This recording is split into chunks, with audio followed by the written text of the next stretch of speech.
Charlene Anderson. Genesis, original planning staff. Thank you, everybody. And Mr. Davies will be seated and voting for Mr. Grotenice tonight. So we have a couple of cases on the agenda, so we'll take them in order. The first is continued case number 21-007-SUB, an application from Nathan Tandy requesting a two-lot conventional subdivision backlot. Property is located at 22 Guile Road, Nottingham, New Hampshire, and identified as map 28, lot 10. To catch everybody up, I think everybody was here at the last meeting, maybe not, but we accepted the case. The application is complete at the last meeting. There were a couple of items for clarification about the driveway, the proposed driveway, and access to the second lot. And I believe there's something else. And there was also a problem with the case numbering on the agenda, as well as this being a scenic road and not being posted as such. Thank you. Thank you. Thank you.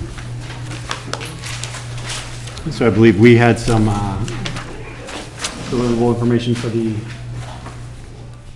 applicant. Ms. Landgraf, before we go into our part, well, so for the prior plan, there was a proposed easement or access to get to the back lot from, or by bisecting the existing lot 10. To do so would require zoning relief from a few different areas. One would be, that'd be creating a non-conforming lot for lot 10, or creating an additional non-conformity. And then the way the access reads in the zoning ordinance for backlots, it didn't meet that, or shared driveways, it didn't meet that. So it looks like, Mr. Landry, can you go ahead and update us on what you're presenting tonight? Yes, thank you, Mr. Vice Chairman. Again, for the record, Peter Landry, Landry Surveying, representing Nathan and Carrie Tandy, who are in attendance in the back row. As you mentioned, Ed, we a couple weeks ago at our first meeting, we were here to crack the egg, and we somewhat explained to you that we were looking to put the driveway through the smaller of the two lots that we're creating, the one with the existing house. As you just alluded to, there were a few ZBA issues, one that needed to be verified, and of course we got notice of the decision on that, which I guess I tend to agree with, maybe Monday or Tuesday. So what we thought we would do, and as I mentioned a couple of weeks ago, that was sort of a second choice driveway. We originally had wanted that, had shown a curb cut within the frontage of the back lot.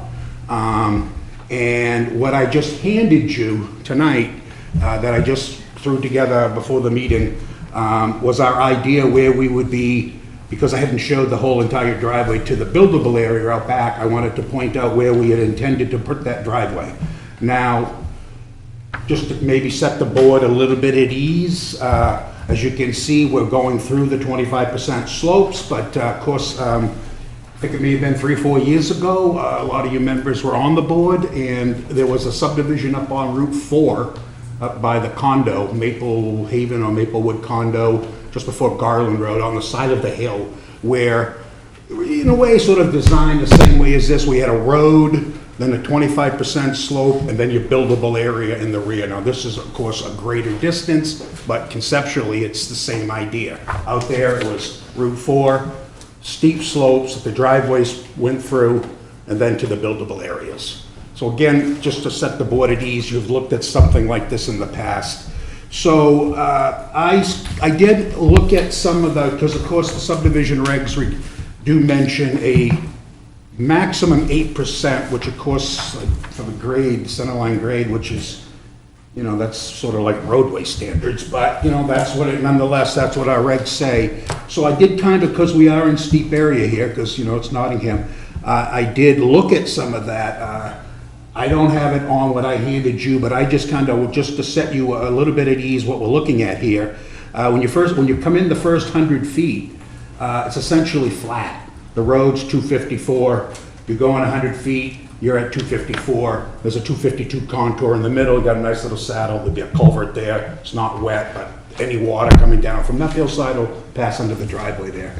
Then you'll see from that point on, it starts to get a little steep, and the natural grade for the next 100 feet is about 11%.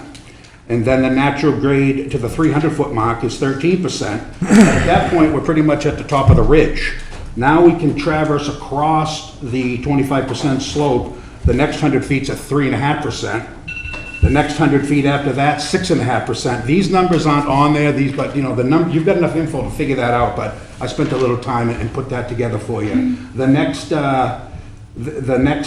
segment from 500 to 600 is 12.5%, and then the last 100 foot to where you blend in, it isn't the end of the driveway, but it gets you through the 25% slope. The last segment is a 6%. So, you've got some up and down, and all of these are over 8%, but, and all the engineers on the board would know that you can take this kind of thing, you do some cuts, you do some fills, and, if you were to, for instance, take the stationing, the first 100 feet, and you went to the 400-foot mark, you get that 300-foot section. If you cut about 3 or 4 feet through the middle of it, you'll end up with about a 9% slope through that section. Likewise, when you take the station 4, you go to 7, it's 300 foot that you're running across, you've got about an 8.3% when you kind of flatten that out. So, to draw the existing profile and then to show a proposed profile, you're looking at somewhere between 8 and 9%. Of course, that might require a waiver. I mean, again, some jiggling and jaggling of the center line, Ian, we may be able to get that 9 down to 8, and we may not need relief. But perhaps a profile, at least a center line profile, would answer that for the 8% max that the subdivision regs require. So, there really isn't much more. All of the other items that the planner had picked up on, we have no problems with that. Add a couple notes about the restrictions of the non-buildable because it's a backlot subdivision. We'll certainly address that. Clarify the area in the neck. We talked about that stuff. We talked about that at the last meeting. It was on the plan, but we'll put it in a different spot to make it a little clearer. I don't, once we take the private drive off, off that other lot that we had, a lot of that checklist stuff on the planner's comments, they're moved because we've removed the driveway, of course. So I think that's what the planning board would prefer. Of course, that's what the regulations are requiring without relief. So that's sort of why we thought maybe we could make it work environmentally. We could certainly make this work also. Environmentally. So we one other point, as the letter that was handed to me last 2 weeks ago from the conservation had a caveat that if we decided to move it to a different location, that we should go back to the board. Of course, we agree with that, and we'll have to set up another appointment 1st of September. I think it's the 8th. Maybe not, maybe whatever the date is, we'll try to get on there if they've got room for us, and we'll review this proposed driveway location at the road, since it's a scenic road. I appreciate that. Thank you for that. Yeah. All that detail. So at this point, I'll bring it back to see if staff has any additional comment, and I'll open it back up to the board. So this is new test tonight, I believe, correct? What I just gave you, I didn't have a lot. I only had a couple of days. Didn't have the weeks to get this to you ahead of time. So it's more or less for discussion tonight.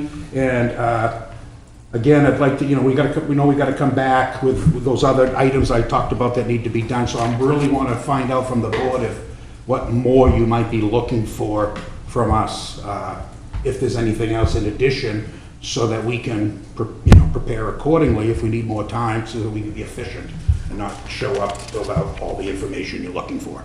Yeah, thank you. And for the driveway slopes, those were when the board came up with those and decided to put the percentages in the ordinance. It was after review with like fire, police, the local emergency services, as well as from staff reports of making sure that emergency responders can get there, but not only emergency responders, but I know there was concerns at other locations where fuel delivery couldn't get there, septic couldn't get there. So So people were kind of stuck in a lurch during inclement weather or seasons. We have an opportunity to construct this driveway, you know, if the fire department, of course, they're gonna have some input, especially because, you know, my experience with this town is because it's so long. Yeah.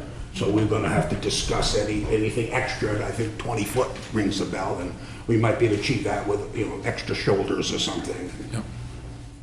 What's that length that you're just showing on the plan, just so I know, just by, The length of the whole driveway? yeah, just what the line, what you're showing here, what's Oh, that, what is it just from road to like that septic 4K area you're showing out back, is that 1,000 feet, 1,000 feet? Okay. give and take, yeah.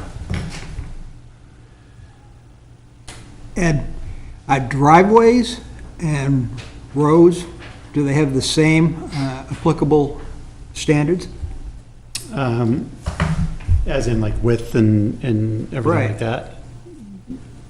Because this is a driveway, not a road. Correct, but I believe there is still language for driveways as to what the max slope will be. Yeah, it's section 15.3.2 in the subdivision. Yeah, definitely there's less That just restrictive. covers, yeah, that covers all the design elements of the driveway.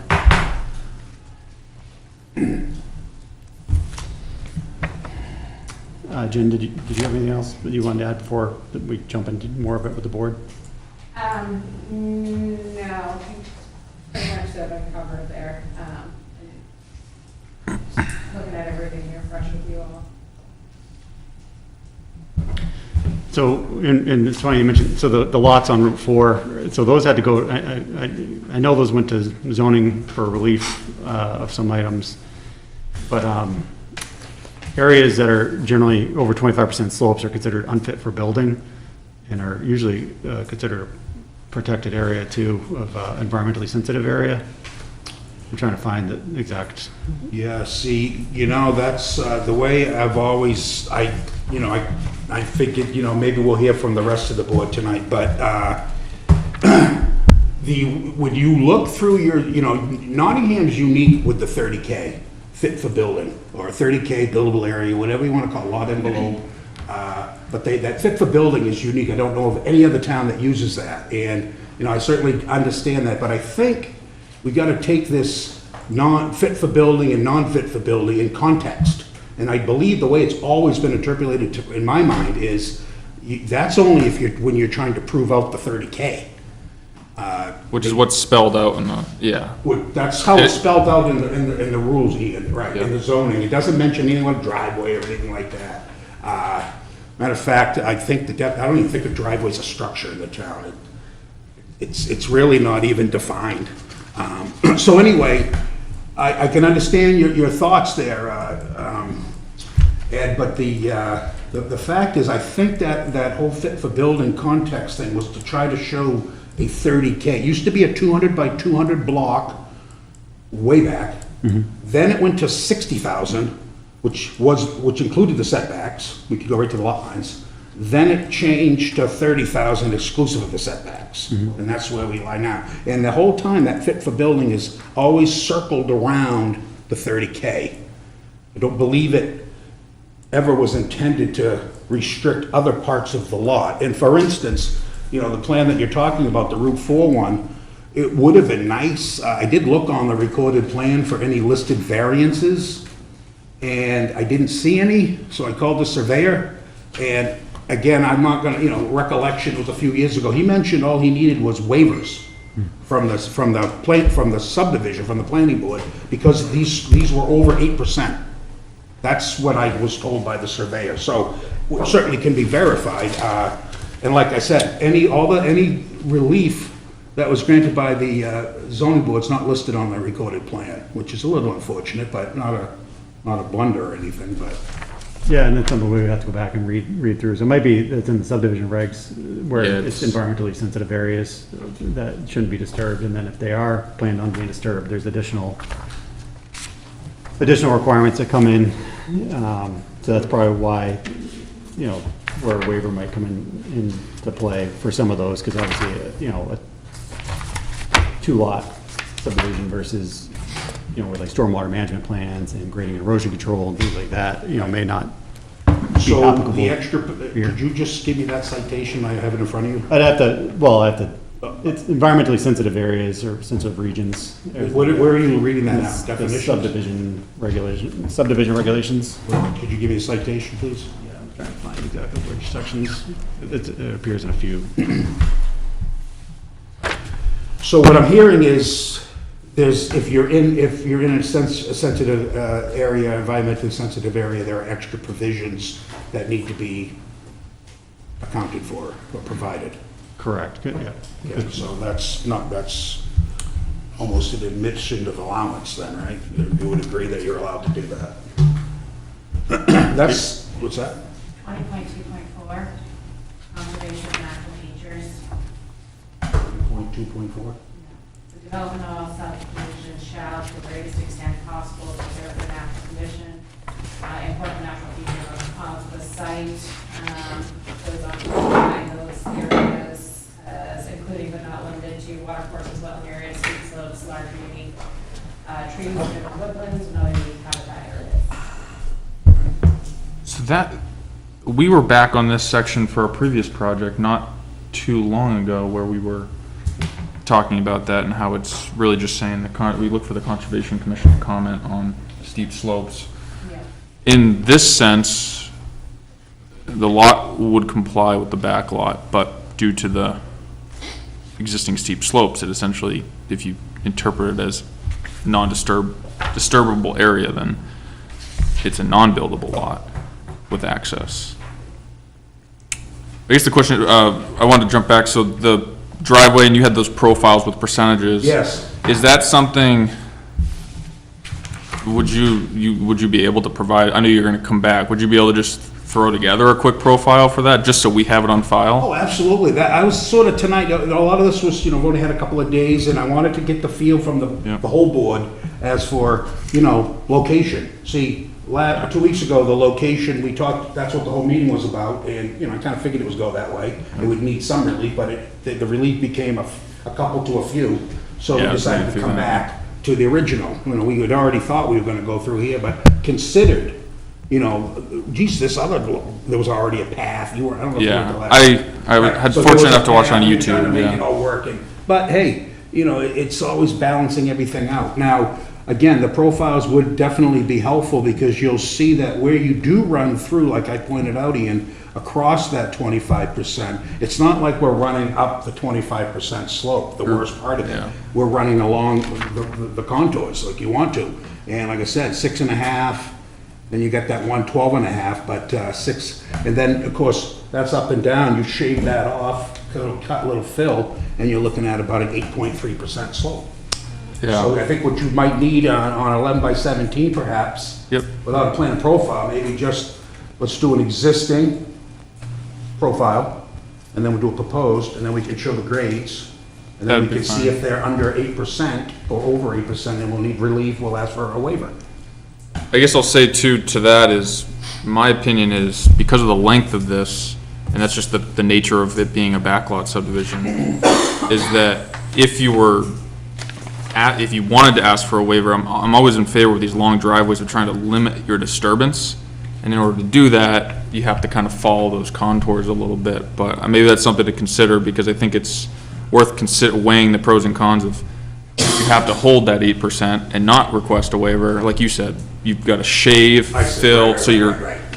you're disturbing more area to get a driveway in, so. I think in this case, I'd want to keep that finished grade as close to where we are now out there, wherever possible, because, there's ledge and. That's also, and that also plays into the idea of, conservation of natural features, is you're trying to stick with the existing ground. Like Like you said, if you get into ledge, now you're- I'm not a lawyer, obviously, but, my understanding is we still have property rights also. So, we're balancing, trying to balance everything. The question is, does he have a right to build a driveway through there? And that's what I'm trying to find out tonight, so we don't, if we invest more time and effort into that, we want to make sure we're going down the right path. Yeah, I know. I was able to watch the last meeting, or most of it, on YouTube, so I was able to catch up. I guess I would just, the profile, I think we need either way, like you Yeah. said. but We could definitely, I'm there definitely- wasn't enough time to get it to the reviewers, but we can definitely get something, a plan, not the plan section, get the plan, but we'll get the profile so you can see that. And I'll email it to Jen, and she can disperse it, you'll have it for the next meeting. yeah, and you guys can decide whether you want to hold that 8% or if you want to go the waiver route. I'll just say I I'm might in even- favor of reducing the disturbance on a driveway this length. Reduces the number of trees you have to cut, so. But I'll look forward to that profile. And I think you clarified this the last time, but just, so in the wetlands that are shown, especially along the boundary there, in the neck area, those are poorly drained, Poorly correct? drained, yes. We're gonna add that. That's that's on my list of things, sir. And that's a good thing to point out, that you just made that point, Ed, is that the lot line being where it's placed right along the wetland. Yep. You know, sometimes people don't recognize wetlands, August or whatever, if it's a dry season. You put the property line down through there, now you got a 50-foot setback from the property line, and now you protected the wetlands. So that we liked about this. Yeah, and then, and it looks like the driveway, just doing the quick eyeball of it, looks like you have it about 50 feet or more away. Trying to, I don't know if there is a setback for that, for the driveway, since I didn't believe it was defined as a structure. Let's see, let's double check.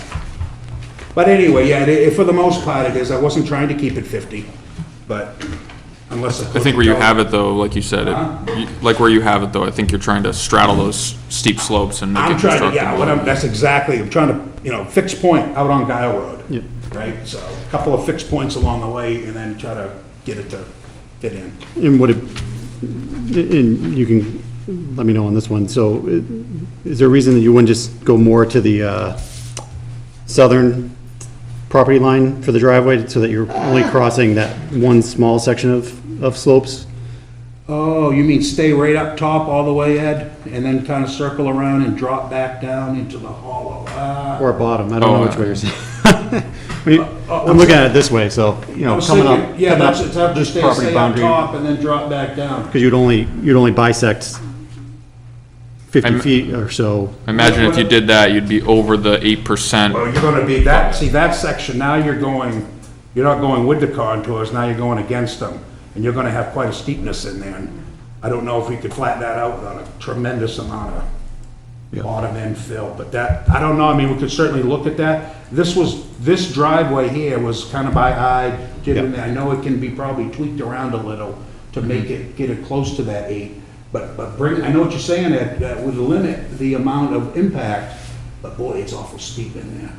Yeah, obviously, one proposal shows it kind of impacting the entirety of the environmentally sensitive area versus the other one would be possibly a bit more cut and fill, but over a much shorter It would be less distance. quantitative impact, but I think it would be, it's almost really steep in there. I would say it'd be a decision for the applicant, because like Ed's saying, it's more of a straight shot. You might have a small rise there, as long as it's straight, but it's more, yeah, so that's the big, because if they're trying to, if we got to 8%, which is basically a road standard, as you know, by input from other, road agents or whoever, then I'd like to try to keep it as close to that as possible. And, I can see that being 15, 20%. yeah, you're probably in the That might upwards not of even meet state 15%, codes, yeah. if there are any.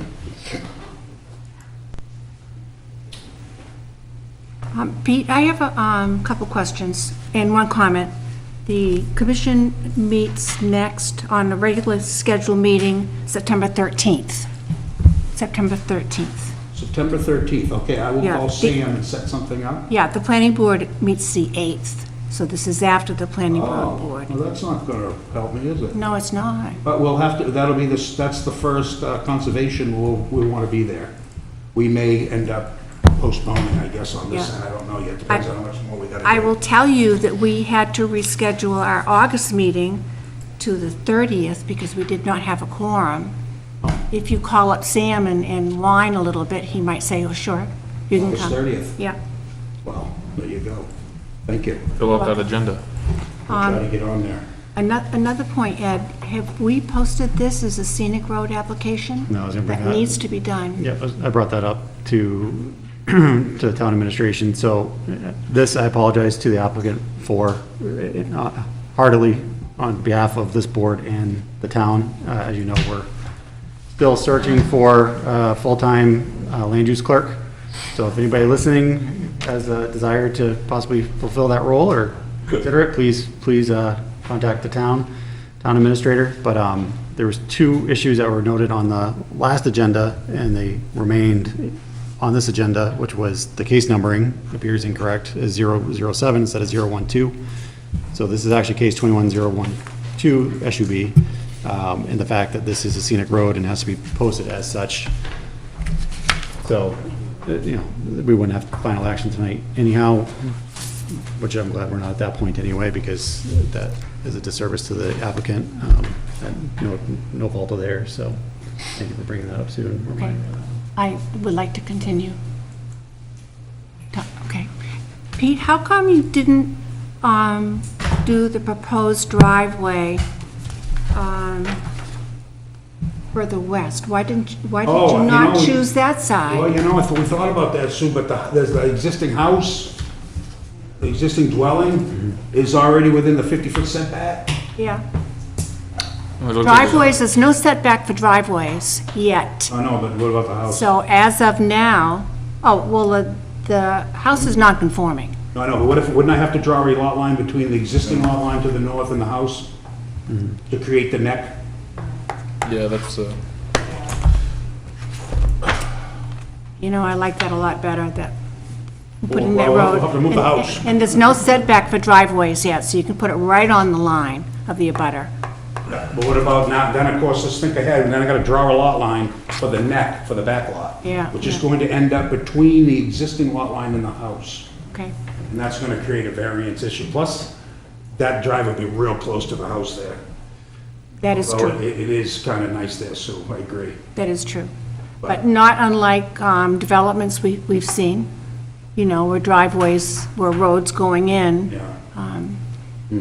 My other thought is that the proposed driveway that you have here, if you move it, as Ed suggested, closer to the property line, you only have a short little area of steep slope, We'll look at rather that. than impacting, Take all a of look at it. that, but like I just mentioned with Ian, my little side conversation, maybe you didn't hear, but it's really steep in there, Sue. I mean, you've 2, 4, 6, 8, 10. if you're going against the You got like contours more, 20, you got a 20% almost, or if not more, right there. Oh, sure. Over 25, but I don't see that changing, so we're putting a driveway and leaving a 25% driveway, that's really unsafe. Can you do a switchback? So you Wow. drive up And and then you that's- switch, Yeah. like they do on, We'll look at those options, but then, now we're creating more impact and we're trying to avoid the impact.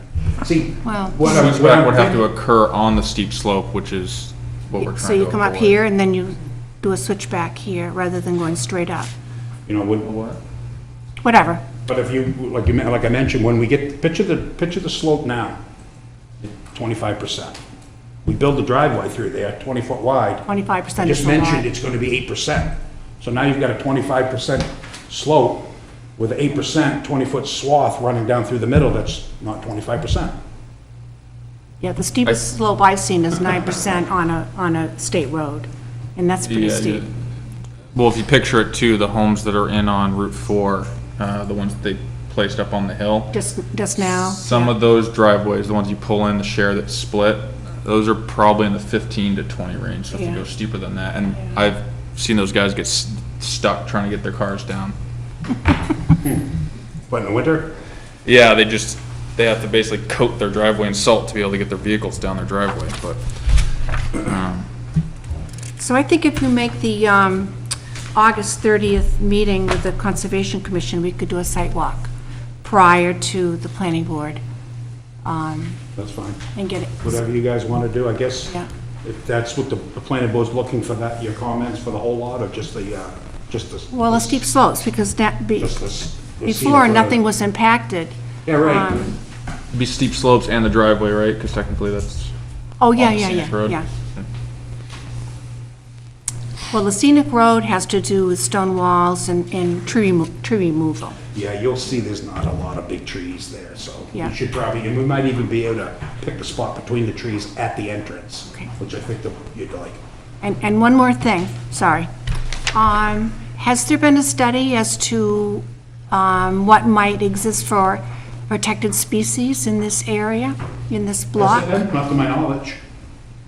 Have you Should there checked? be, well, if Have we were you- impacting wetlands, that would be a Well, requirement. steep slopes too, for bobcat particularly. I'm not sure, who do I ask for steep slopes? Natural Heritage Bureau. Well, I've never asked them for that. I don't know if we can, Would they do that? NHB is, Just to see if they have anything on record for that area. you can reach out to Amy Lamb at NHB, but a lot of times for a formal review, you have to be filing for a state permit. So I thought. But you can email Amy, and I think the commission would be interested. I think that happened on the Smoke Street Kennard one, but because it didn't require certain permitting, Amy said they were just so backed up they couldn't Yeah. give a review. Yeah. And none of the wetlands that were identified as vernal pools, correct? There's no vernal pools on the second property? That's correct. I can certainly double check that with a certified wetland scientist, but Yeah, if you- he didn't report any vernal pools. Thank you. But we'll clarify that. What was the poorly drained? I'm all set. Yeah, Thank you, Ed. yeah, members have any questions? I'll just say, I think even though I wasn't at the last meeting, I'm glad you chose to move the driveway here after, especially after seeing some of the latest staff comments and with zoning. But I think with that profile, I think we'll be able to answer everybody's questions, and you guys decide if you're gonna go with 8 or seek the waiver route. But I think either, there's pros and cons to each. I might be able to show you both. Yeah, that's right, you guys could look, Just so, to clarify what we've been talking about, to show how steep that last section is, and you could certainly show the applicant and say, this is what your disturbance looks like if you do X, Y, or Z. Yeah. Yeah, and I don't know if it's just where the extent of the survey was, because it's it's within the setback, but it looks like in the middle of the slope, as you cross that, get out of the neck area, it looks like there's ledge through that section, so I don't know Yeah. if there actually is no ledge beyond in that 50-foot setback, but that could be another possibly determining factor of, where the driveway goes to avoid having to deal with that with the applicant. I'll be honest with you, Ed, I didn't understand that. I was saying that if that ledge continues through that steepest area, and it doesn't continue into where the 50-foot setback is, Oh, I see, yeah. it may be there and it just wasn't identified because it's not in anywhere. You're saying if you hug the lot line, you might be able to avoid, if you change the. Correct, yeah. That might be another determining factor as to where that goes. And then just to be clear, I know at the last meeting, there was, discussion about showing a curb cut versus not actually using that as a driveway, but for this board, the curb cut and the proposed driveway are expected to be built where they are, so and I believe the building inspector would be the one that enforces that before granting occupancy permits and such. Well, that's why we're showing it. Yep.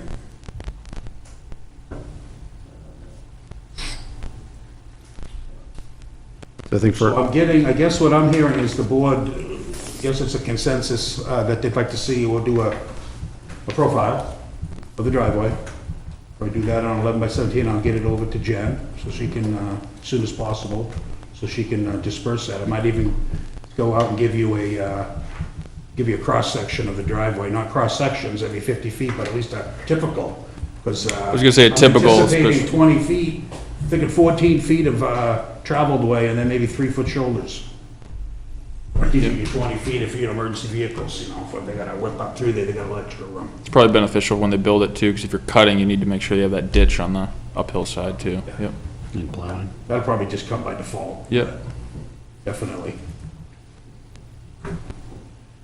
And then, of course, what I'll do is I'll take care of the other issues that the planners have come up with, and make sure that's all on the plan for you, so they don't have to keep talking about that. Yeah, and then obviously if staff, as they have some time to review this, if they have any additional comments, they'll update the review that they have done for us. Can you send an electronic copy? Absolutely. Sure. Thank you. Yeah, for sure. I'll send you a PDF. Okay, so follow-up items on this, so obviously there will be a continuance, let the applicant kind of hammer out the driveway placement and grades and everything. Meet again with the Concom, and then make sure that at the next continued meeting that we hold that it is noticed accordingly or posted accordingly by the town, that it's a scenic road, and have the correct case number. That's nothing for you, but that's saying it, so I remember it. We make sure that it's stated. What's that next, what's that? So first September planning board meeting is what we should shoot I for think that would be the now. next, because I'm gonna try to get on the 30th conservation. They give me 5 or 10 minutes or half an hour. Yeah, we can continue to the first September meeting, and then if something happens and that 30th doesn't work out, you just Well, send us a that continuance will ask request for- and we get you to the next one.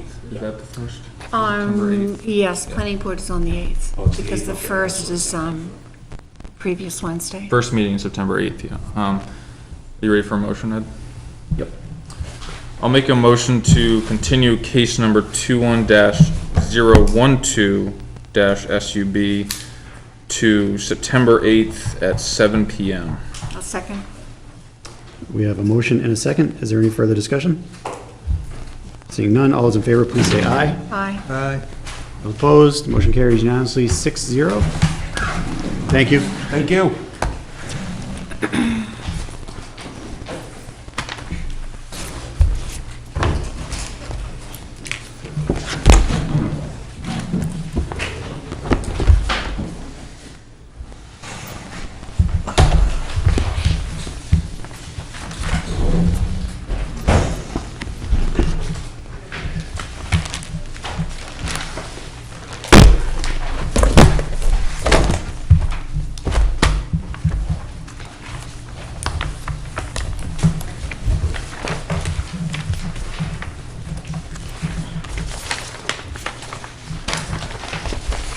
Sorry, everyone, a second. This is Frankwitz.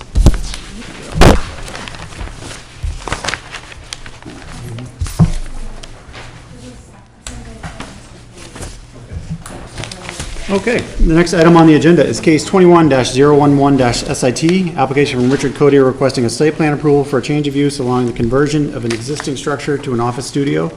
Property is located at 18 Cooper Hill Road, Nottingham, New Hampshire, and is identified as map 16, lot 5.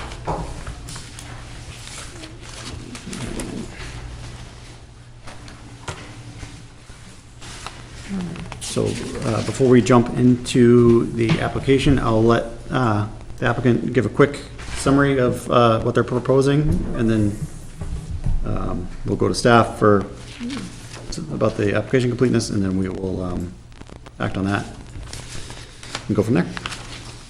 Evening, Scott Frankos from New Hampshire Land Consultants with Mr. Cody, the property owner.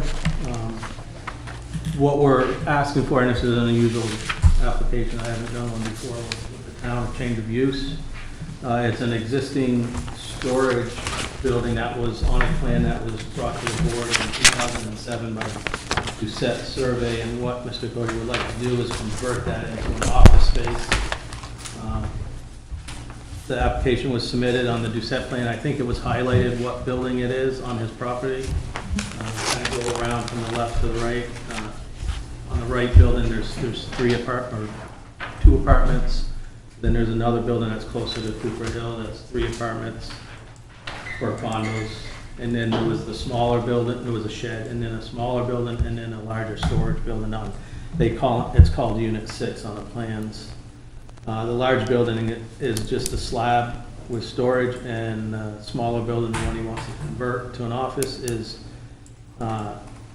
it's a full foundation with a shed type building on it that he's going to convert into a better space.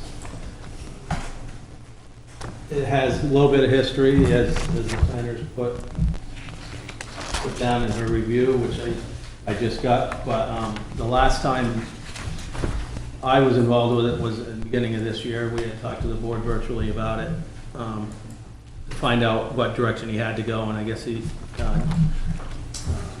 Joanna, before she left, had an application for a change of use to the board, and that's what. All right, thank you. So I'll bring it back to the board into the to our SRPC planner. Jen, did you want to touch upon the application part before we, if there's enough there for completeness? So there are just a few things to discuss on completeness before we vote. As Scott noted, it is a bit of an unusual application. It's a change of use, so typically there's not much that is required to be submitted. But the nature of that application, there are a couple questions about information that we will need to review that predominantly relates to the provision of water sewer. And associated with that, there should be an updated site plan that will identify where the water and sewer is. When this was last reviewed by the board and converted to a condominium, that structure or the structures that are part of Unit 6 were not connected to water and sewer, and the septic approval for the Lot 5 as a whole did not include Unit 6 in its calculations or under the permit. So that's what we're getting at the water and sewer provision. May need to submit something more to the plan beyond the architectural drawings, which were very helpful, but in way of an updated site plan. So there's the existing conditions, which is 2007, but we don't have a proposed condition site plan. So I just flagged a few of the things that from the requirements, the submission requirements for a proposed site plan that you might want to have as part of your review. The rest of the things that one would have to submit for proposed site conditions really are not applicable and definitely suitable to submitting waivers for those. And it could just be a single blanket waiver request to cover all of those if it is not applicable. There's no construction proposed outside of the building itself. There's the renovations to the building, internal renovations, and the addition of the decks, if I'm correct. Right. But other than that, there's no proposed site work at this time, barring the need for water and septic. There's also a provision in the site plan regulations that say that they call for an impact statement, but all of the sections under that impact statement may be required, and so I just flagged a handful of those for you to discuss whether you need those. I would argue that the actual impacts from an office studio would be negligible, so may not be needed at all, but wanted to mention it just because it is a required submission item, and it may be paid instead. So it sounds of it, seems like in reading through the items that are here, it looks like we could accept this as complete and then address those through the actual I would agree. from there. So, I'd agree with that. so is there any further discussion from the board in regards to the application completeness? And if there's not, I would entertain a motion. Mr. Chairman, I move that we accept case number 21-001-SIT as complete. 011. 011. Did I misspeak? 001. Oh, I did. Bring us way back. 011 SIT. We have a motion, is there a second? I'll second. Motion by Sue, second by Ian. Any further discussion? All those in favor, please say aye. Aye. Aye. All opposed, motion carries 6-0. All right. So the first thing before and then I'll come back to the presentation by the applicant again, is to consider to determine if this has a regional impact or not. It's something we should do on every application. So if anybody would like to discuss that or make a motion, now would be a great time. Mr. Chair, I move that case number 21-011-SIT is not an application of regional impact. Any further discussion? There's a motion by Ms. Mooney, second by Ms. Anderson. All those in favor, please say aye. Aye. Aye. Opposed? Motion carries 6-0. All right. That out of the way. I'll bring it back to the applicant if there's any additional items that you would like to add in more detail before we bring it to the board for discussion. And we do understand the septic has to be evaluated. The septic was approved and installed in, I believe, Bill Warmel designed it, and it was for the condos without the building in it. The office building is gonna add about 25, 30 gallons per day. It's not a lot, but we do have to account for it somehow within the leach field. We do know we have to do that. And on the original condo plan, there's a second well shown. That well was never installed and it's not intended to be installed. So we do have that area to expand the leach field towards. Which well is that on this? As Is you it look at, the, it's to the right, I guess it would be to the east of the structures. For some reason, in 2007, they got an existing well kind of in the middle of the property with a 125-foot well radius around it. Then they showed a potential location for additional well, which don't know why, because with a 125-foot radius, you can, it's like 50,000 gallons. pretty big? So that well is no longer going to be even a thought. We can use that area where it says common area number 6, see note 5E, which talks about future expansion of septic needs. So that would probably end up being the location where we propose an expansion of the leach field for the office gallons. And the 125 foot, it's 125 foot because it's a communal well, is that correct? No, it's, 75 I don't foot? think you gotta have 25 people, I think, for a community well. This doesn't go over that, it's because of the gallons are pulling over. The 100 foot goes up to 1,400 gallons, 1,440, I think it is. Okay. And anything over 1,440, like 14,000 is 125 foot protected radius. Okay. All right, thanks for clarifying. And then parking, there are 2 spaces allotted on this plan for 6 overall. I guess I have to look at that to make sure that meets the regulation for the office space. You can park in the garage. In here. Yeah. And if additional parking's required, we'll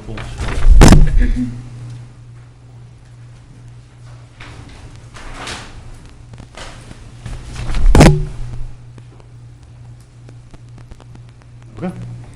At this point, I'll bring it back to, I'll bring it back to staff to kind of, back to Jen. There's some notes on your review, and then bring it back to the board for discussion of those and anything else.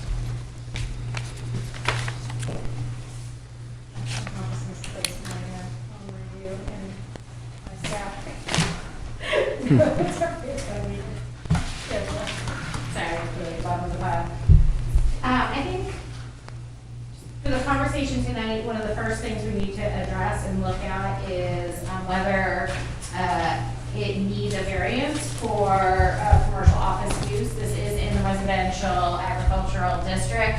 And going back through, and this is why I compiled the history of what the use was previously. The residential agricultural district does not permit office or commercial unless it is a home occupation. So went back through the history of what the uses were on the property for that structure, so that we could determine whether it's a pre-existing non-conforming use. Wasn't necessarily able to confirm that, and so that's where you've got the history here. We know the closest, well, we know that in 1990 it was permitted to be a bed and breakfast. That never came to fruition. The condominium, articles of agreement and declaration dedicated that as a multi-purpose building. There is some evidence that there may have been a shop in there before, and if you look at the tax card, it does call it a shop for that structure. The 2007 plan, though, refers to it as storage. So there's kind of a varied past to it. So the question is, what was the existing use? Is that kind of the vested or a use that can continue without a variance?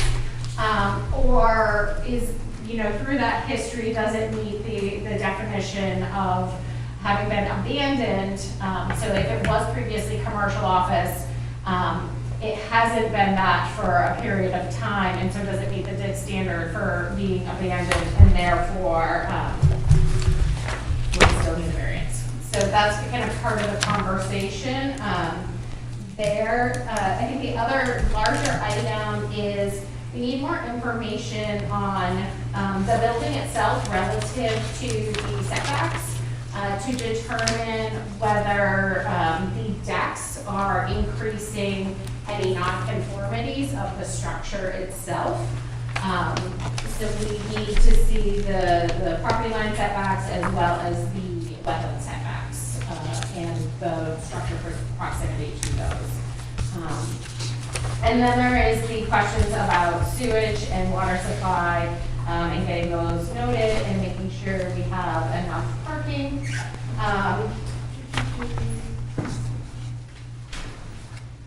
Just like going into the latter items in the staff report, after the fire protection, this is a friendly reminder to consult with the fire department to make sure that fire protection measures are adequate and get something, email letter to the planning board of that nature.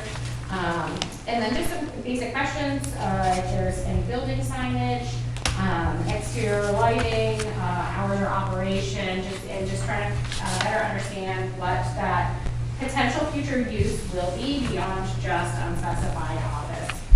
One of the kind of general questions we had looking at the floor plans was it really looks more like a studio apartment than an office with the full kitchenette in there. So just making sure that we get the use correct. I think that's everything in a nutshell. All right, thank you. Couple things to add to that, if you like. Yep. There was a use, and Mr. Cody can speak to it better, there was a kilt business, I guess, there too, prior to 1990. Okay. Right. Okay. And, Yeah, manufacturing and retail, yeah.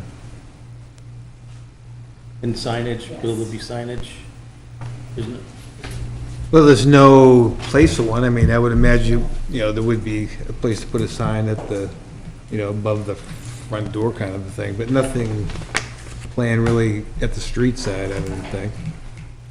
And the building inspector has been consulted on this, and I think part of the plans was that initially they were looking at doing an apartment, and then they got rid of that idea, and now they want to do an office.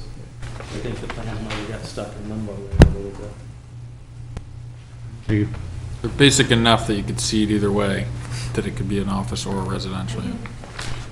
But it's not, this is, so the architectural plans, which are very helpful, that's not a tear down, or it's just a rehab of the existing structure? Okay. So the footprint itself of the building isn't changing, but there might be some decks and things added on. Correct. Pertinent structures, okay. Did you address the lighting? The exterior lighting? Well, there's actually an existing, I'm going to call it a street light, that actually, Eversource maintains on the property. There's a pole, and it has its own number, and... But you weren't talking about putting additional lighting in there? No. Exterior lighting? Maybe a door light or something. Yeah, just typically what you might find, yeah. But it's lit up pretty well, even the way it is at night. Gotcha. Yeah. If this is gonna be an office studio, why do you need a full wraparound deck? Well, I mean, a home has a wraparound full deck. An apartment has a full wraparound deck.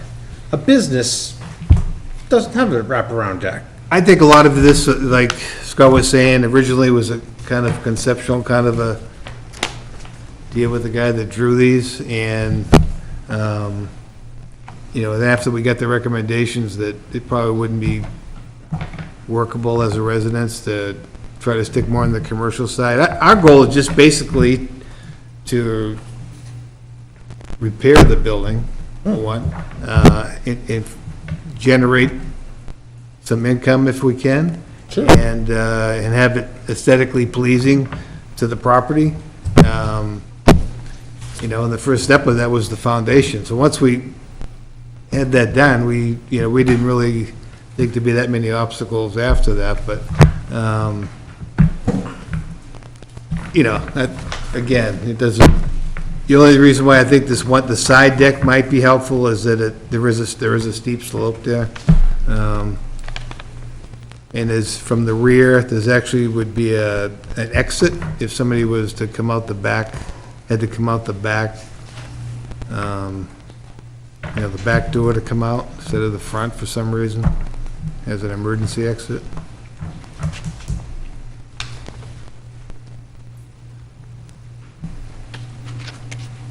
And I think the planner had touched upon it, so but the proposal, so I guess it wasn't fully clear. Its intent is a commercial space, is a, say, a rental or something to that effect, not a, so it's not a home business, because it's separate ownership or separate structure. So I think that's where we get into the weeds of, you know, we do have some leeway when it's a home occupation, but when it's a commercial use, that's where it sometimes requires the zoning relief. And then I had questions about the, you know, the lot itself, and, you know, obviously it's a, I believe it's a pre-existing non-conforming lot, and would we be increasing any non-conformance by taking action on this? I believe that the bylaws and the deeds, because I remember I looked back at it when it was a conceptual, specifically just listed this building and the other building 6 is storage. It didn't list them as any kind of space, and then I think it changed on a plan in 2001 to a barn, but never changed it for the use. So I don't know if a different use was happening in there. I don't think that gives it any grandfather or rights.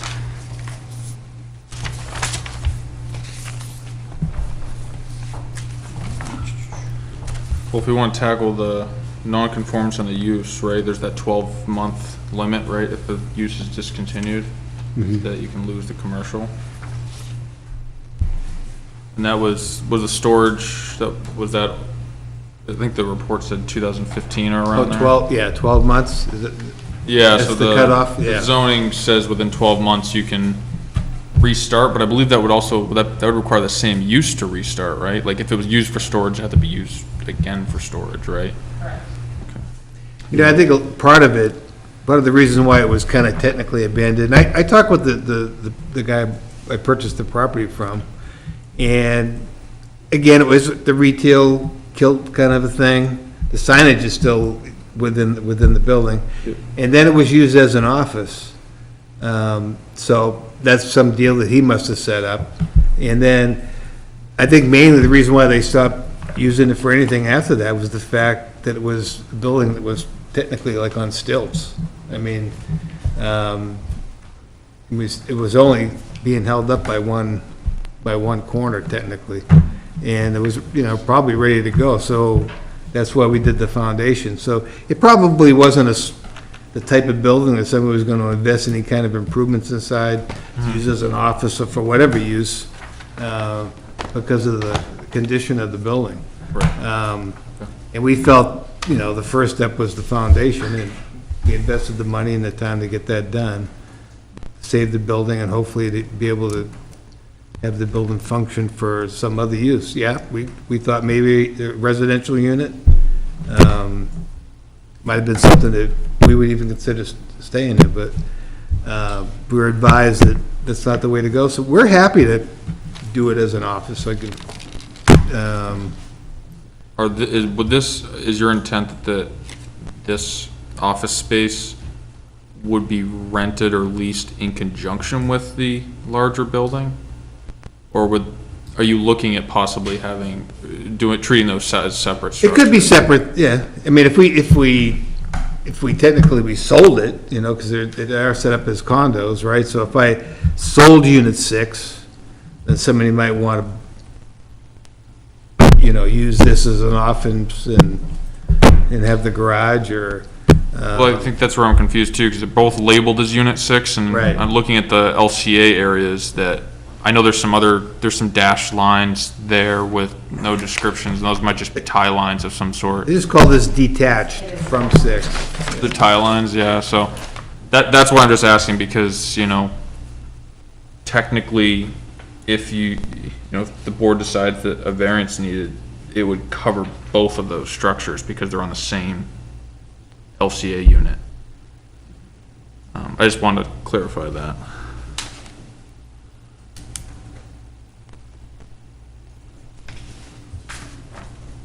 And I think you mentioned it, Jen, I know the plans sound like they were prepared for residential, and that's why there's some deck options in there, but it looks like one of the deck options would actually encroach on the LCA lines, which condo lines, some people view them differently, but. Yeah, yeah.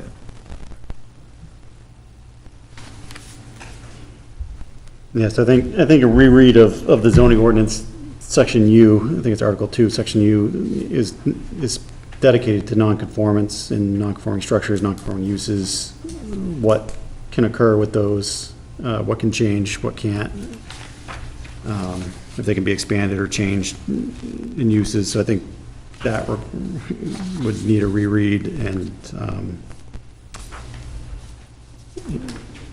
everything. And then also, this is probably outside the purview of this board, and maybe you can answer it though. So obviously, when this was converted from apartments to condos, that goes, there's the RSA specific to condo conversions, and it goes to the state and has its own process for that. Would this require a resubmittal? I'm thinking, if we have to make conditions, I don't know if this would require a resubmittal to the state to amend, their approval there, or the condo docs, or the deeds, or the bylaws and such. Because I don't know what, I didn't go back through that, I think it was 31 pages, the deed and the bylaws, to see, what these were listed as in that, and if they were supposed to be storage for units 1 through 5. That it's, because that's common in condos, that, condos generally smaller than a house, so they have external storage, or not. So I think that would warrant. If that was the case, they'd probably make it common area then, wouldn't they, instead of an LCA? Yeah, I couldn't remember what the definition, because LCA I don't think is defined on that plan. I was going to It's a ask. Limited common area. Limited for common that area. unit. Yeah, yeah. And they are owned completely right now by Mr. Cody. There's no other owners on the property. Right, so it makes guess it updating works. of any bylaws pretty easy. Right now. Limited common area.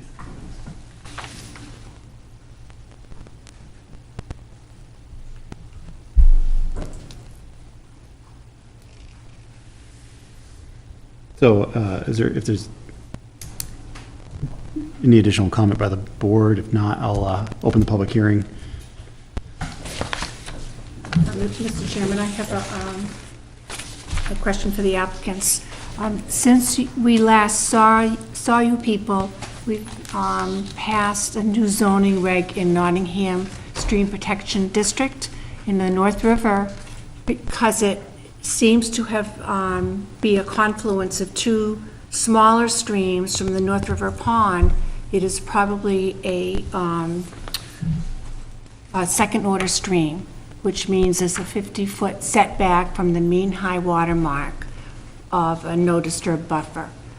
It's 50, it's not 25. It's not 25. 25 is vernal pools. First and second order streams are 50 feet, and then third and fourth order streams are 75 feet. So when you contemplate parking or outside structures, you need to take that into consideration.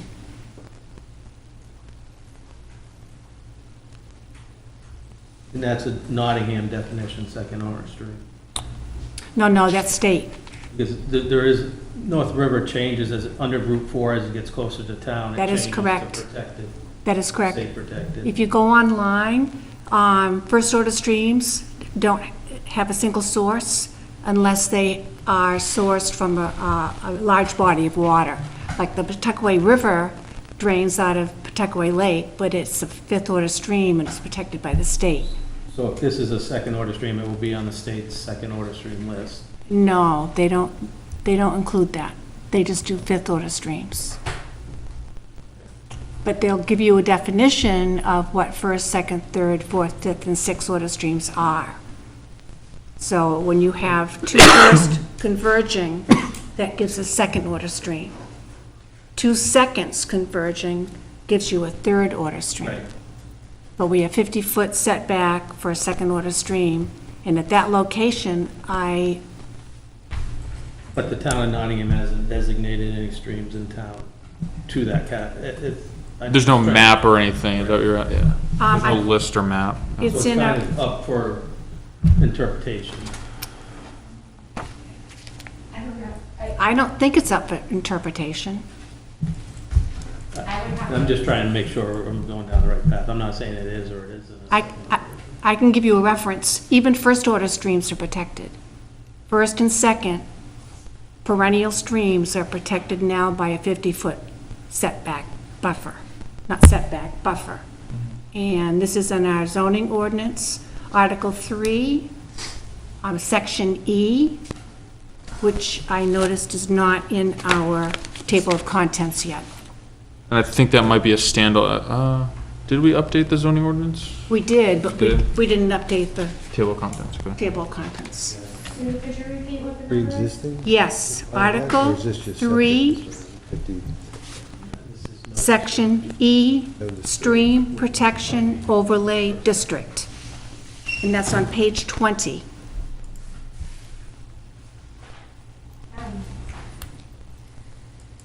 And with that, any new, basically, in this scenario, any new impervious disturbance needs to comply with the 50, but if, what's there that exists today, it would just be a It pre-existing. would just be a setback. It just can't be changed. increased, Right, so Up or down. So it's, or yeah, out.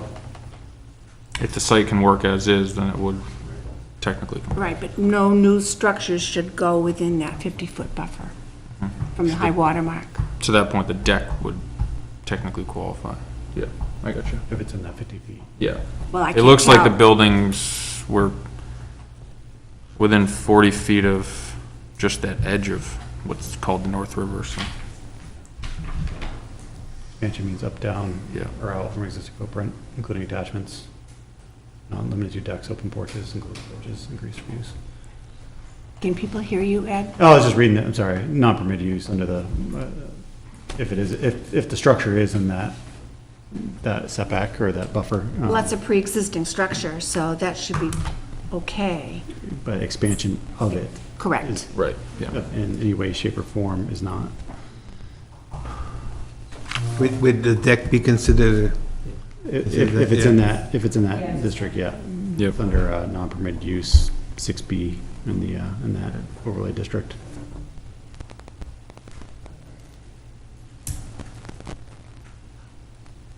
Would only be on that side, though. Hmm? On the river side. The deck would only be on the river side. One scheme had it on the riverside and the side of the, and the, what's that, the east side? But then option one, I think, was just the east side, so they wouldn't go towards the river. Okay. But I think either would, probably within 50 feet, or a portion of that deck is shown would be in that 50, yep. Question. Cuts through it, I don't know. Any additional comment by the board before we bring the public hearing open? Not right now. All right, so at this point, I'll open the public hearing. I see a couple of people in the audience. I think some are with SRPC, so I'm guessing they're not coming up. And I think you're with the applicant back there. But anybody want to speak for, they get to come up first, then against, or just questions. Second call. And I will close the public hearing. All right. That brings us back to us. So we have a couple of items. There's a cleanup just from the staff review of items that were, some waivers that might be needed if it moves forward as such. And there's likely some zoning relief that would be needed for the commercial use in a residential agricultural district. And then we need to see, the other items, the source of water, proposed septic, some setbacks and such.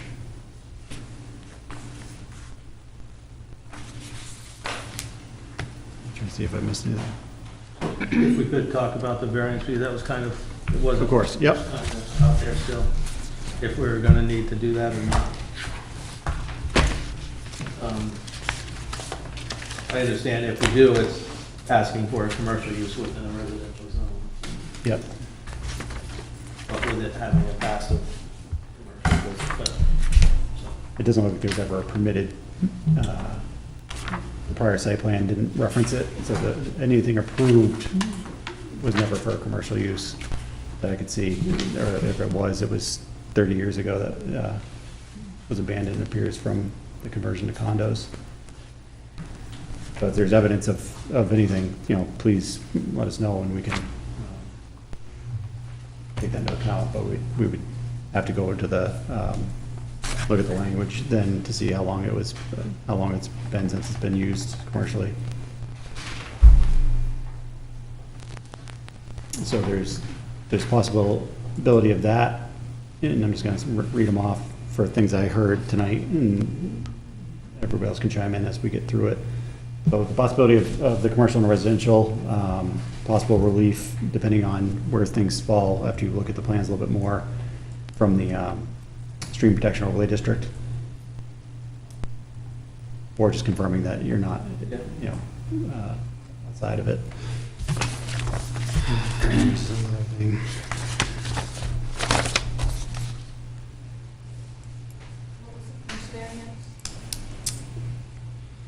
Was the commercial use in a residential agricultural zone.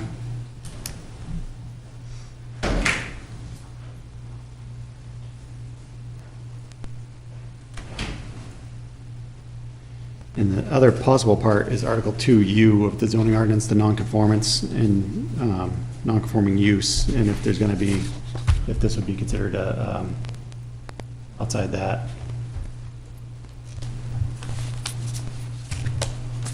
Just trying to get both that language for you.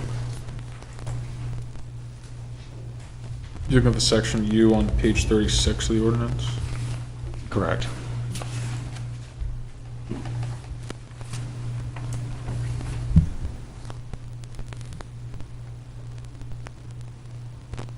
And this is where, if there was prior approval for a commercial, can come in.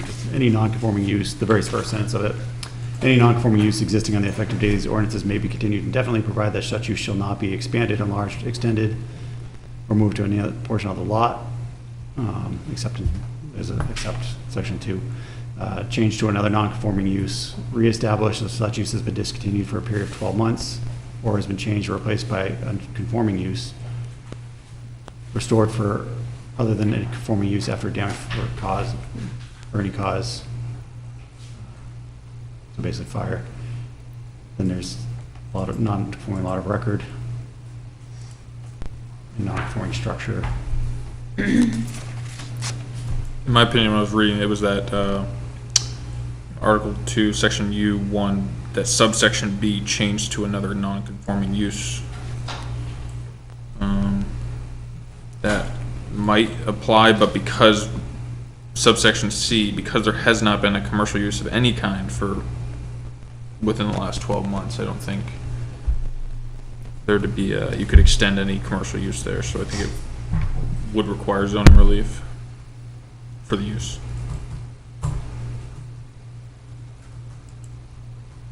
And then 3B, non-conforming structure. If this is a non-conforming structure, no non-conforming structure may be enlarged or altered in any way except a decrease in non-conformity and except for the following: single-family home, which this isn't the case. And then 2, the ZBA may, upon application, grant a special exception. Special exceptions have less requirements than a variance, permitting enlargement of a single-family home. Okay, so I'm sorry, that's only Single family, yeah. So I think that's important. If a deck was pursued, that would qualify. or not. Yeah, that would make it more non-conforming. So if the deck is dropped, the only requirement is to get a variance for commercial use, for a new commercial use. In a residential zone, yep. Right. Yep. And then if you decide to expand anything like Sue said, if there's any impacts under that stream ordinance, then, because that is in the zoning, right? That requires zoning relief. Yeah. But at a minimum, the change of use, non-conforming. And I don't know if that impacts, like Mr. McKinnon had mentioned that you have 6 detached and 6, but there's kind of unit 6, you know, whether or not that kind of has to be relabeled or re-decided as to, okay, 6 would be the proposed commercial use, and then the other part is still just storage and has no commercial use, or if you're proposing the entire thing to have some kind of commercial use, meaning that it could be leased together or sold together or whatnot. Yeah, my opinion is because they're both considered unit 6 under the LCA area. It would, if a variance is received for the office use here, specifically for this structure you guys are talking about, then the unit, that variance would, I mean, it'd be pertinent to make sure it's called out as for the large building, or if there's a different use for that, the variance would have to include both structures if they're on the same common area.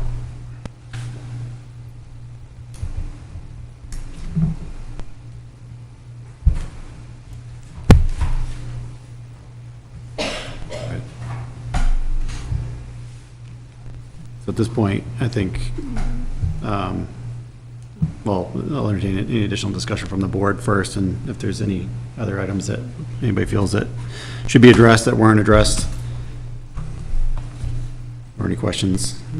If not, I believe a continuance would be appropriate to allow for some more information to come in from the applicant. Are you familiar with everything you need? I am. Okay. You are, all right. I know. It's kind of, yeah, kind of hard for me to follow, but Right, it was I didn't just- know if maybe I was gonna get some kind of email with what is required, Yeah, or you'll get, get something that, yeah, the one that she just handed. this one here. Yeah. So, yeah, there was this that was sent out today. I think Mr. Frankwitz has it as a copy. And then the additional items that we touched upon tonight that may not have been a part of that. So at this point, we look to continue. We like to continue to a date and time certain, or we have to. But we like to take into account, you know, your schedules as well as to, our next meeting is September 8th. One after that, no, I lied. Next meeting is August 25th. Yep. Then September 8th, and then September 22nd, if I'm doing the math correctly. But if this has got to go before the ZBA, we should take that into account before we... Correct. Yeah. They meet on the 17th. When do they meet in September, I guess? We get 17th. We're not gonna make Enough it. time. Is that usually the third Tuesday of the month? Yeah, but they don't have enough time to make it for that meeting. Yeah. No, no, I mean Make for the September. submission. So what's the September date? So it would be the 21st. I imagine the submission for that's probably coming up. It's 4 weeks or. Couple weeks anyway. The ZBA is the board, I mean, the zoning. It's for the variance for Yeah, commercial okay. and residential.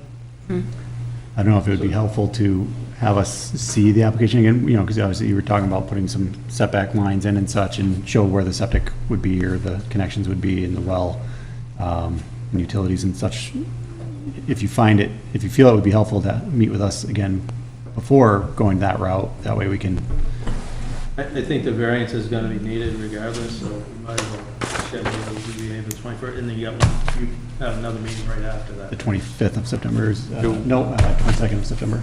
Yeah, zoning board's sandwiched in between our two meetings, yeah. 22nd is your planning board? We have the 8th and the Tuesday. 22nd, yeah, we're ZBA is Tuesday. Yeah. the second and fourth Wednesday of every month. Probably continue into that date is probably, So the 21st? 21st, 22nd? 22nd. 22nd. 22nd of September. That's the Wednesday. So if, yeah. If the ZBA meets the third Wednesday of every month, it'd be the 15th of September that they meet. What? yeah, When does the ZBA? I thought they meet on Tuesdays. 21st. So the third Tuesday of every month? Okay, 21st it is. Either way, 22nd is after both those dates. You can give us an update on how you're meeting with the night before. I apologize, I don't keep You their get all that? schedule. Yeah. I'll pull it up in the future. All right, so at this point, it looks like we have a date to choose. I'd entertain a motion to continue. And we settled on September 22nd, 7 PM, I believe.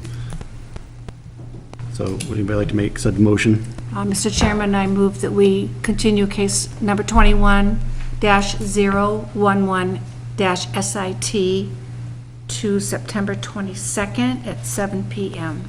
Do we have a second? I'll second it. We'll give it to Mr. Davies. So we have a motion and a second. Any further discussion? Seeing none, all those in favor, please say aye. Aye. Aye. Opposed, motion carries 600. Thank you both. When's the ZBA? The 21st, and that's at, ZBA's at 7 as well, right? Yeah, both the 7. September 20, First, so the night before. the night before. Oh, okay. All right. Yeah, this calendar of meetings posted out on one of the bulletin boards for all the agencies in town. All right, thank you, everybody. Thank you. Thank you. Good night.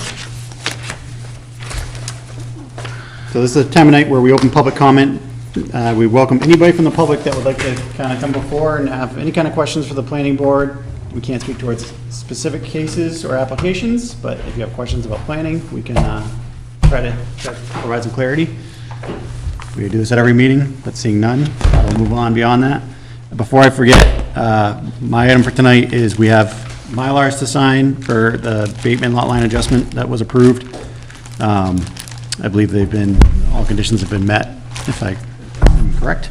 And second item, actually, I'm going to hold the floor for one more minute, is we had a request at our last planning board meeting to potentially have a joint meeting with the select board, town administrator, and legal. And if I'm jumping on your toes, I apologize, John. Nope. So right now, there's a tentative date for September 1st at 5 PM. That works for the town attorney. It would be a non-public meeting.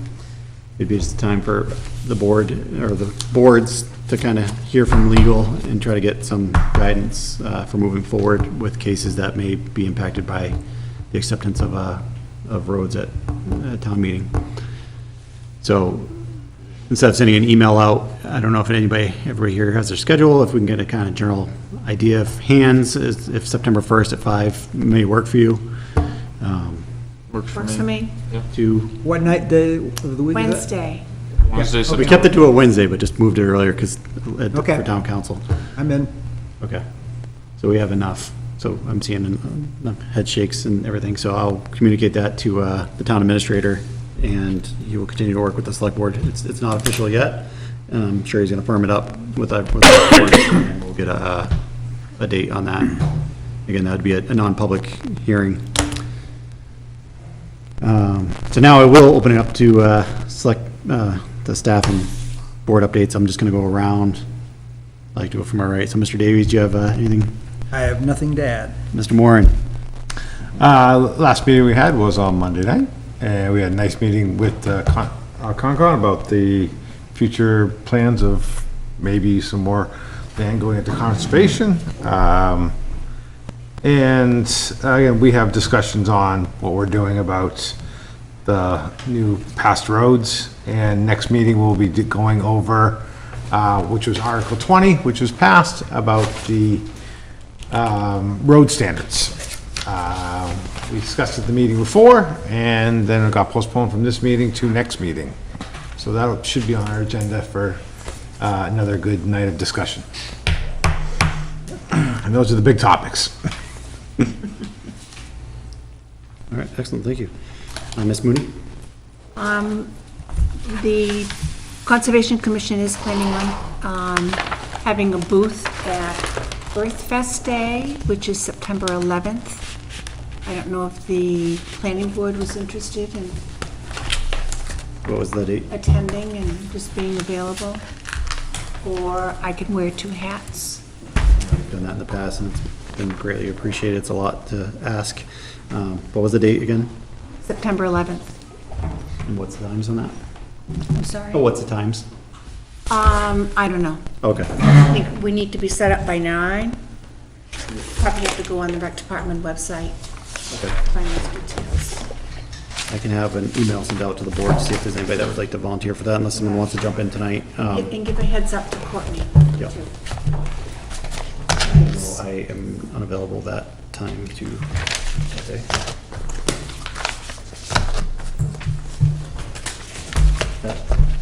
Did it? Minutes? Mr. McKinnon? Nothing for me. Unfortunately, I'll be able to make the next meeting. I'll be out of town that week, but you can count on me for the fall. And the only other thing is I just want to make sure it stays on top of our mind is if we need to schedule one of these fall meetings, September, to start talking about some of these zoning issues, because I think we have deadlines November? And they've changed because of SB2. Yeah, SB2, it's like November and December, or, SB2's general rule of thumb, have your work done before Thanksgiving, hearing posted for the first one in December and your second one in January. So I just know that with it's coming fast. one of the items, building height, I know we want possibly to get a couple players in the room to work through that, since that's been on the agenda for a couple of years. So, might be something to consider for a September meeting or October. Probably not much beyond that. I appreciate the reminder. Yep. And we'll have to take a look at our current schedule, because we have a lot of continued cases to, Yeah. Is that proposal to be clarified, the building heights is what we're talking about? I Because I know there's think some we just have a discrepancy base- of how we It's- call 34 feet, if it's on We below the house or yes. here or there, and think we just say 34 feet, and then depending on who you ask, there's There's different discrepancy. interpretations and. Oh, okay, I just wanted, that was just for my, We need some, thank you. we need some pretty diagrams, I think. in to- the Yeah. in the long ago past, the prior code enforcer, planning board helper, indicated that's basically defined by code, code. So we've left it alone, but I know the current building inspector has asked us to kind of clarify, and so we've been trying to work with, I think. figure out the language between what code would like to see, what the, emergency services would like to see. Obviously, a big part of that is making sure you can provide emergency services to the structures safely and safe for our emergency responders, based on our current apparatus and everything else, so. And I know I do have some documentation I've come across that, from like Portsmouth and some of these other towns, that provides more clarification on that topic. Yep. Yeah, so that is something to put on make sure we keep on the radars, anything that, we're getting pretty close against the deadline now to start moving on these, so review high priority items and then easier items to make sure that we can get something forward if there's clarification, that's clarity that we can add to the zoning ordinance and for everybody. Yep. All right, thank you. Ms. Anderson? I just have a question. A few meetings ago, I know Tyler Eaton took the action item to request that we join the Stratford Regional Planning Commission as members, and I was just wondering if we've gotten any word back on that. I have not. I believe that request has to go through the Board of Select. He POS. did take it to Okay. the board, so, You- or at least Chris, so. As far as I recall, we were fully in favor of that. I can email the town administrator, Chris Turndale, to see as a follow-up item on that one too. Yeah, probably if I go back and check my minutes, but I'm pretty sure I don't think there was any objection for us I think we were all more than happy to be, it's a necessary thing to get done. There would be a budget, Right. Budget line item, yeah. yeah. Yep. But I think we had that, able to take care of that, so. Yeah, I'll send that email. I've got the couple of other items from tonight anyway to update him on, so I'll make sure I get that in that as well. And I'm going to add something to your list. We still need to review the rules of procedure. That's correct, yeah. When Ian mentioned this, I was like, oh yeah, that too. So, yeah, we had talked about potentially amending and readopting our rules of procedure. We currently continue to operate under the prior adopted rules of procedure, but we were looking at making some changes to that. Especially regarding remote meeting options, yeah. Yeah, right now we have no language for that. We have some leeway, it seems, that we can add some in, but we're still kind of hamstrung by that the state dictates what we're allowed to do and what we're not allowed to do as to remote meetings. So we can't fully hold a remote hearing, but we'll make sure that gets on an agenda as well. Sorry. And then, Jen, do you have anything you'd like to, SRPC part? Just, I think it was earlier this week, last week, it's been a little bit of a blur. We launched through our economic development programs, a technical assistance service for small businesses in the region. Those that are kind of struggling to adapt post-COVID. We have 5 different service offerings where we have consultants on hand that can provide up to 3 hours of technical assistance and guidance to them. Like website design, marketing, advertising, a couple other topics as well, cybersecurity, IT. So those are some of those things that are there and available for businesses that need some technical assistance. So they just need to reach out to our economic development staff, and they are making those connections. And also, we did communicate with Chris. Another thing, again, under our economic development programs through our CARES Act, and this will be a thing where we will be discriminating against those who have not paid dues. But part of what we included in our CARES Act grant to help municipalities be a little bit more resilient in the future, should there be some sort of a disaster, and also, municipal staff need to work remotely, is digitizing documents. The archives, and so we're looking at how to do that and provide a person and scanning equipment that will come to the town hall for 2 weeks and work through what can get done in that time period. Wow, So That'd be cool. that's huge. that's something there, yeah. Just having the plans, so in the last few years, we've started having all the plans and agenda items online, and that's been, a huge benefit. Before it was coming into the office and trying to find the time to get the plans, so having them mailed to us and having them online for everybody to be able to review has been very helpful.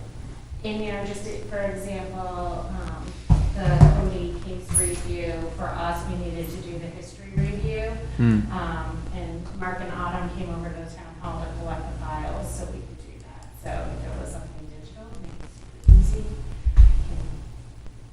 You really want to run around and all that good stuff. So. As a follow-up, kind of off the CARES Act, so the CARES Act was obviously included some transportation. There was a smaller component, but now there's this beautiful new transportation bill. I have not gotten into the details of the infrastructure. I've got the very fat summary. I've read the briefing, sitting on yeah. my desk. So, Is that something that obviously you guys look into to see, what kind of people, what kind of towns within your jurisdiction apply? And I know one of the big things is everything infrastructure, bridges, water, obviously water and sewer doesn't really apply to us, but I know there's some bridges that are currently 1 lane, but I didn't know if you guys have gotten into, or if you will be getting into Colin, our senior transportation planner, has probably gotten a little bit more into it than I have at this point.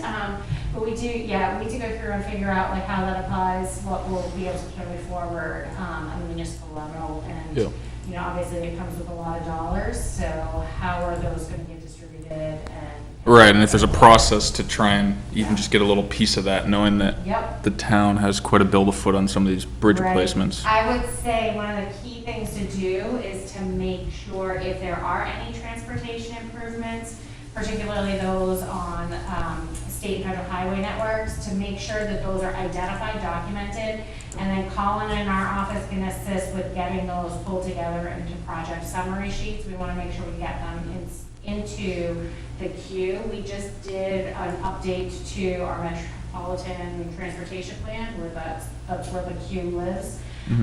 But we'll be doing another round of project solicitations soon, so you don't want those any projects kind of flushed out. Does it have to be state or federally controlled, or if a town has a town road with a bridge? Obviously, we don't know the detail, but I don't know the details on how the state dollars will be allocated for local it's something to follow, because I know, I think we have some preliminary work on some of these bridge replacements, so we at least have something. Yeah, yeah, and I know that the state at one point had frozen, the bridge improvement fund, so Yeah. they were not adding anything to that, so that was really limiting municipalities' abilities there. Have you seen any towns, in your knowledge, that have gone back through and actually scanned and digitized all their prior, like, case files and such for, All their witch files? like, prior case files of like planning board stuff? Because right now, like, for example, a lot of towns like ours, you know, we can have, storage is not ideal for Yeah. documents. I know summers where census are really scary. So have you ever seen? I'm guessing that'd probably be outside the 2 week, 2 weeks of scanning, but. Yeah, might I be mean, we've got 18 communities, so we were just talking today about how do we prioritize and, Yeah. you know, and how much time can we invest? And so what we're really looking at is like having that equipment that, not renting it, purchasing the equipment so that, you know, we make a good first pass, to at least get people started and get as much done as possible. Yep. And then set up a system where municipalities can, you know, check out the equipment and, work on it themselves for a period of time, so. Good point. Mylars will live forever, but, not under certain circumstances. We do have approval of minutes on the agenda. I think we have 2 sets that are outstanding, July 14th and 28th, if I remember correctly. I could be wrong on those dates. So I don't know if everybody's had a chance. There were some additional edits. Sent some additional edits through today for the July 28th. I did too after you that- did. Ed. And then Sue did, so if everybody wants a chance to review those, if you didn't get a chance to yet, we could table those. The July 14th have been out there for a few weeks, so I don't unless, think we have any more changes to report to. yeah, It was just the 28th, so you can approve the 14th. yeah. Mr. Chairman, I move that we accept the minutes of 7/14/21. We have a motion, do we have a second? I'll second them. I was here. We have a motion and a second to accept the minutes of 7/14/2021. Are there any further discussion? All those in favor, please say aye. Aye. Opposed? I'll abstain. We have 1 abstention. Motion carries 5-0-1. All right, we're at the time of night, unless anybody else has anything else to adjourn. Anybody so moved? I'll move. I'll second. Good. Everybody's Move in a second. We're adjourned. Thank you, everybody. Thank you, Lorraine, for filling in again for us.